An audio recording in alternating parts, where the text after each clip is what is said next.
2022년 11월 29일 화요일 하나님께서 우리에게 주시는 말씀은 전도서 2장 1절에서 11절의 말씀입니다. 오늘 본문은 전도자가 즐거움이 헛되다라는 것을 기록한 본문입니다.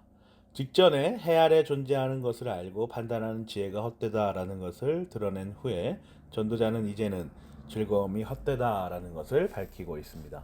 1절 보세요. 나는 혼자서 이런 생각도 해보았다. 내가 시험 삼아 너를 즐겁게 할 것이니 너는 네 마음껏 즐겨라. 그러나 이것도 헛된 일이다. 본문을 잘 보면 자기가 살다 보니 그렇더라 이게 아니에요. 시험 삼아 해본 것입니다. 무엇을 의미하죠? 어제 말씀드린 역사적 배경을 생각하면서 생각해 보세요. 이스라엘 민족에게 지금 너희가 추구하고 쫓고 있는 것, 그것이 진짜가 아니라는 것을 알려주고 싶은 간절한 마음이 있는 것입니다. 그래서 이 시험 삼아 해보면서 이들에게 이렇게라도 증명해내고 싶어하는 마음이에요. 전도서는 단순히 글자만 가지고 문장만 가지고 묵상하는 책이 아닙니다. 맥락과 그 의미를 아주 잘 파악해야 해요. 전도자의 견고한 논증과 그의 세심한 배려와 정서, 그리고 정교하게 기록된 수사법들을 잘 다루어내면서 묵상하여야 합니다. 전도자가 시험 삼아 마음껏 즐겨보는 까닭은 바로 이스라엘 민족에게 이것이 전부가 아니다라는 것을 알려주기 위함입니다. 목적이 거기에 있는 거예요. 전도자는 이미 그것을 알고 있다라는 것을 의미하기도 합니다. 나는 하나님의 말씀을 주야로 묵상하며 하나님과의 교제를 통하여서 어느 정도는 알고 있는데 지금 너희는 세상에 너무 찌들어 있다. 그런데 그 형편이 이해되지 않는 것은 아니다. 내가 한번 보여줄게. 그것이 진짜라 아닌 것을 내가 한번 입증해 보여줄게라는 그 간절한 마음이 있는 거죠. 얼마나 애가 타는 마음이에요? 그래서 1절 이후에 그 내용들이 이제 기록이 돼요. 2절, 3절 보세요. 알고 보니 웃는 것은 미친 것이고 즐거움은 쓸데없는 것이다. 지혜를 갈망해온 나는 술로 내 육신을 즐겁게 하고 낙을 누려보려고 마음 먹은 적도 있다. 참으로 어리석게도 이렇게 사는 것이 짧은 한 평생을 가장 보람있게 사는 것이라고 생각하였다.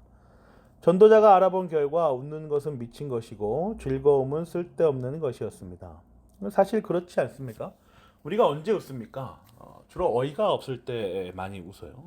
우리가 이야기하는 코미디, 유머, 재미 이런 것들은 우리의 이성과 합리를 순간적으로 초월할 때 발생되는 것입니다. 이성과 합리로는 그 어떤 것도 우리를 웃길 수는 없어요. 우리를 되게 진지하게 만들 뿐이죠. 또 즐거움은 왜 쓸데없는 것입니까? 정확하게 원문을 보면 즐거움, 그것은 무엇을 하는 것이냐 이렇게 묻는 질문의 형식입니다. 즐거움은 무엇입니까? 웃는 것이 이성과 합리가 잠시 꺼져 있는 미친 것인데 웃는 것이 충만한 상태, 가득한 상태가 즐거움 아니에요? 그것은 무슨 의미가 있는 것입니까? 결국 아무것도 아니다라는 것을 말하고 있죠. 결핍이 충만한 상태, 무익한 것이다라는 것을 말하고 있어요. 무의 충만, 이 역설을 보여주고 있는 겁니다. 그래서 그 다음 문장에 술이 등장해요. 술의 기능은 무엇입니까? 사람의 뇌의 흐름을 정지시키잖아요.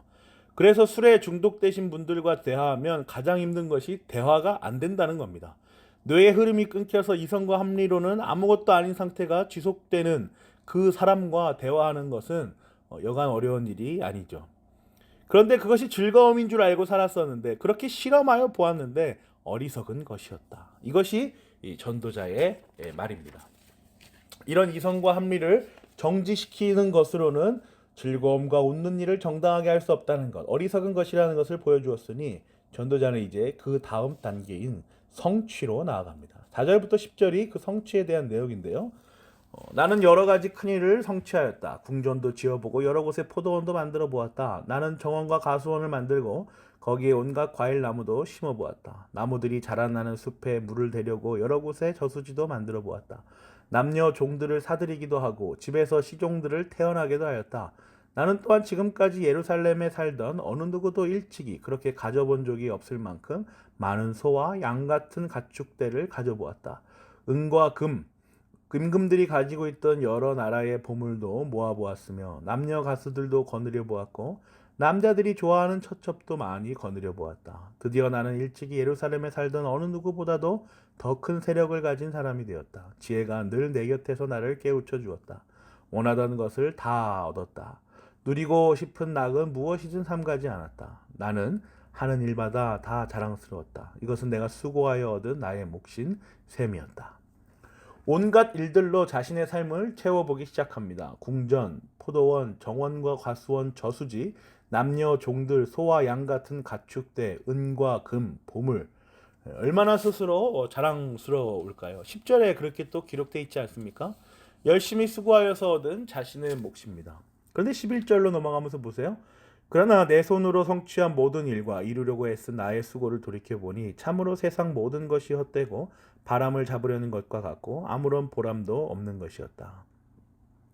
그런데 그가 결과에 대해서 생각하는 것을 한번 보세요. 해 아래 모든 것이 헛되고 바람을 잡으려는 것처럼 허무한 것이며 보람도 없는 것이었다라고 고백합니다. 사랑하는 고향제일교회 성도 여러분, 오늘 본문은 오늘날 우리에게 어떠한 교훈을 전달하여 줍니까? 전도자는 즐거움에 관하여 기쁨에 관하여 논하기 위하여 이성과 합리에 대한 것들을 정지시켜 보기도 하였습니다. 그리고 성취를 위한 열심을 내보기도 하였어요. 그러나 그 결과는 헛됨으로 돌아갔습니다. 의미 없고 쓸모없는 것으로 돌아간 것이죠. 그렇다면 지금 이러한 사건들로 가득 찬 우리의 삶은 어떠한 것입니까? 우리의 삶도 쓸모없고 헛된 것이라는 겁니까? 전도서를 묵상하면서 주의해야 할 것은 이분법적으로 나누려는 시도입니다. 하나님께서 하시는 일은 다 옳고 인간이 하는 일은 다 쓸모없다는 식으로 이해하는 것은 바람직하지 못한 해석 방법입니다. 하나님께서 하시는 일은 물론 옳죠. 실수가 없으시고 틀림이 없으신 전능하신 분이 하나님 아니십니까? 그런데 그런 분을 언급하면서 그가 창조한 인간이 하는 일이 다 쓸데없다고 말하는 것은 그의 창조, 하나님의 창조와 그의 섭리의 사역을 간과하는 것입니다. 그러므로 엄밀한 의미에서 신성모독이죠. 하나님께서 하시는 일에 대하여 우리는 늘 언제나 생각할 줄 알아야 하는 것입니다. 그렇다면 즐거움, 쾌락, 성취 이 모든 것이 헛되다고 말하는 전도자의 교훈은 어떻게 이해하여야 하겠습니까? 무한하신 하나님께서 이루어 가시는 유한한 인간의 삶으로 접근하여야 합니다. 제한이 없으신 분께서 창조하신 피조물, 피조세계, 그 제한적인 존재들로 이해해야 하는 것입니다. 즐거움과 쾌락과 성취는 다 기한이 정하여져 있다. 비록 그것이 잠시 동안 기쁨이 주는 것은 사실이지만 그것이 영원한 것은 아니다. 이렇게 양면적인 이해를 해야 하는 것이에요. 실제로 전도자의 말을 가만히 묵상하여 보면 그가 즐거움을 누리고 쾌락을 경험하며 이러한 성취를 이룬 것에 대하여 엄청난 자부심을 느끼고 있는 것을 볼 수 있어요. 그러나 그런 것은 하나님 앞에서, 하나님의 시간 앞에서 아주 잠깐이라는 겁니다. 정해진 기한이 있다는 것이죠. 그런 의미에서 전도자는 즐거움도 쾌락도 성취도 헛된 것이라고 교훈하여 주고 있는 것이에요. 우리는 우리 삶 속에서 즐거움과 쾌락과 성취를 이루며 살아갑니다. 그러나 그것이 우리의 삶의 전부일 수는 없습니다. 우리가 아는 것처럼 즐거움 뒤에는, 그 쾌락의 뒤에는, 그 성취의 뒤에는 또 다른 형태의 어쩌면 더 강력하고 자극적이고 짜릿한 즐거움과 쾌락과 성취를 위한 노력이 요구되는 그러한 현실에 살고 있기 때문입니다. 즐거움 뒤에는 그 즐거움으로 만족하겠어요? 더 높은 차원의 즐거움을 인간은 추구합니다. 쾌락도 마찬가지예요. 또 성취도 마찬가지입니다. 이것을 하면 이제 내 인생에서 어느 정도 끝날 것 같은데 그 다음이 기다립니다. 수능을 치르면 그것에 대학을 가면 끝날 것 같은데 취업이 기다리죠. 취업을 마치면 이제 끝난 것 같은데 그 다음에 삶의 여러 모양들이 나타납니다. 계속해서 우리의 뒤에는 연속적인 삶의 모양들이 나타난다는 것이죠. 이러한 것들은 그 순간을 누리면서 그 순간에 해야 할 정도, 여기까지 생각하면 족한 것입니다. 그것들을 부정하는 것이 아니에요. 그것들을 안고 그것들을 인정하는 방식으로 우리는 그 다음 그것을 상상할 수 없을 정도로 초월적인 하나님의 일하심을 바라볼 수 있어야 합니다.